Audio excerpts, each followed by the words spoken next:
På denne video kan I se, hvordan man skifter pærer, halogenpærer, i operatørlampen.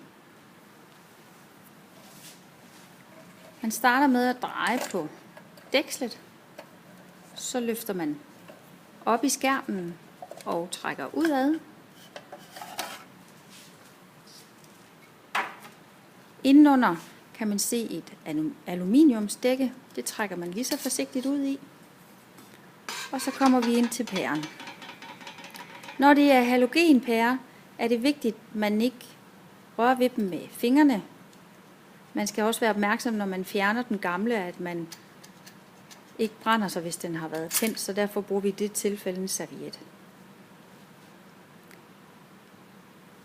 Den nye halogenpære kommer med pap rundt om, for ikke at røre ved pæren, så man afsætter hudfedt. Den monterer man lige så forsigtigt, og så kan man fjerne pappet. Når man skal rengøre lyspolymeriseringslampen, er der forskellige anbefalinger.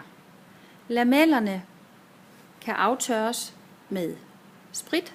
Det anbefales ifølge NIR-vejledningen, men mange teknikere anbefaler, at man bruger demineraliseret vand, da det ikke indeholder kalk. Hvis man en dag oplever, at ens lyspolymeriseringslampe ikke vil tænde, så kan det skyldes, at blæseren, som ses herinde bagved, at der er støv derinde, at den ikke vil køre rundt. Så kan man tage trefunktionssprøjten lige pludselig luft.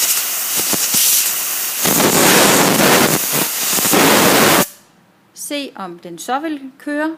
Hvis ikke den vil det, så sidder der en lille termosikring. Det er den lille knap, som I kan se, der bliver peget på her.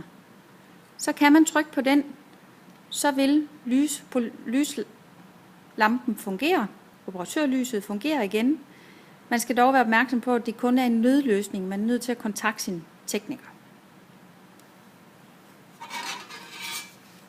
Nu vil vi montere aluminiumshætten igen. Og plastskærmen.